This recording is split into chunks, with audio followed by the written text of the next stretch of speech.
اس کا دل کیوں خراب کروں اپنی بھلائی کے لیے؟ فرحانہ نے گہری سانس لے کر سلاد کی پلیٹ اٹھائی۔ فارس کا کزن جو ہوا، بڑے ابا نے ایک ملامتی نظر ان پہ ڈالی اور ایسی ہی دوسری نظر زمر پہ، اور سر جھٹک کر کھانے لگے۔ زمر نوالا سالن میں ڈبو رہی تھی اور نفی میں سر ہلا رہی تھی۔ نہیں امی، فارس تو بہت اچھا ہے، بہت ڈیسنٹ اور مینرز، ہمیشہ ٹو دی پوائنٹ بات کرتا ہے، کبھی آپ کو نقصان پہنچانے والی حرکت نہیں کرے گا۔ بڑے ابا کا نوالا حلق میں اٹک گیا، چوک کر زمر کو دیکھا، پھر فرحانہ کو۔ ان کی رنگت ذرا پھیکی پڑی، فوراً ڈبہ کھول کر روٹیاں نکالنے لگی۔ یہ پوری ہو جائے گی یا مزید بنا دوں؟ یو نو وٹ ابا، زمر کا ہاشم پہ غصہ کم ہو چکا تھا اور اسے فارس اور اس کا فرق واضح نظر آ رہا تھا، صرف اس لیے کہ میں فارس کی بہن کی نند ہوں۔ اس نے پچھلے 1.5 ہفتے میں مجھے 2-3 فیور اکٹھے دیے اور ایک دفعہ بھی نہیں بتایا۔ یہ سادی لوگ اکثر کہتے ہیں ہمارے ماموں بہت غصے والے ہیں، مگر میرا خیال ہے وہ بہت سوبر ہیں۔ اور ہاشم، اوف! جھرجھری لے کر سر جھٹکتے اس نے اگلا نوالا توڑا۔ بڑے ابا کا کھانا حرام ہو چکا تھا، وہ نیپکن سے ہاتھ رگڑ کر صاف کرنے لگے۔ زمر نے کھانا ختم کیا اور پلیٹیں اکٹھی کر کے کچن میں لے گئی۔ فرحانہ بھی ساتھ ہی آ گئی۔ اس نے فریج کھولا تو مٹھائی کا ٹوکرا اندر رکھا تھا۔ یہ کہاں سے آیا امی؟ اس نے ہاتھ بڑھا کر گلاب جامن اٹھایا، منہ سے توڑا۔ حماد کے گھر سے، وہ لوگ آج آئے تھے، ہم نے ان کو ہاں کر دی ہے، بتایا تھا نا؟ وہ سالن ڈبوں میں ڈالتی فریج میں رکھ رہی تھی۔ اچھی ہے۔ گلاب جامن اندر تک گھل گئی۔ وہ ہاتھ منہ دھو کر ذرا سی مسکراہٹ کے ساتھ اپنے کمرے کی طرف چلی گئی۔ فرحانہ باقی برتن اٹھائے واپس آئیں تو بڑے ابا ہنوز سربراہی کرسی پہ بیٹھے تھے۔ نظر اٹھا کر دیکھا، افسوس، ملامت، اور وہ بہت ہرٹ ہوئے تھے۔ آپ نے زمر سے نہیں پوچھا تھا، وہ آہستہ سے بولے۔ پوچھ بھی لیتی اور وہ مان بھی جاتی، تب بھی میں ندرت کے بھائی کو اپنی بیٹی کا رشتہ نہ دیتی یوسف صاحب، کبھی بھی نہیں۔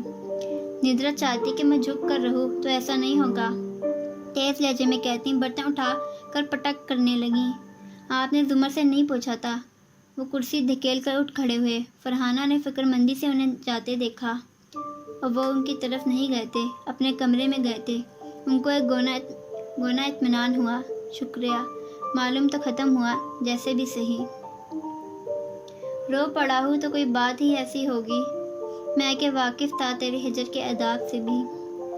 فارس نے لانچ میں قدم رکھا۔ دوپہر کا اندھیرا چھایا تھا، پنکھا بند، صوفے پہ اکڑو بیٹھی ہنیں جو ناراضگی سے کھلا میں گھور رہی تھی۔ اس نے ادھر ادھر دیکھا۔ گرمی میں کیوں بیٹھی ہو؟ احتیاط سے پکارتا قریب آیا۔ گردن ٹیڑھی کر کے اس کے تاثرات دیکھے۔ اس نے خفگی سے آنکھیں اٹھائیں۔ بجلی نہیں ہے، 1 سے 2 جاتی ہے، پھر شام کو 4 سے 5 جائے گی۔ فارس ہنس پڑا۔ پاکستان کا کوئی دماغ ایسا نہیں ہے جس میں بجلی کی آمد و رفت کا حساب نہ ہو۔ انہیں نہیں ہنسی، اسی طرح سامنے دیکھتی رہی۔ وہ مقابل صوفے پہ بیٹھا اور سنجیدگی سے اسے دیکھا۔ کیا ہوا ہے؟ ابھی پھپھو آئی تھی ٹیلر سے، امی کچھ کپڑے پک کیے تھے، وہی دینے۔ میں نے بھی آج ان کو کوئی موڈ نہیں دیا۔ سوچتی ہوں گی کہ یہ ناراض ہے۔ ان کی مسکراہٹ بھی سمٹ گئی، شاید حیران تھی۔ وٹ ایور، وہ حیران نہیں تھی، بس ذرا پھیکی پڑ گئی تھی۔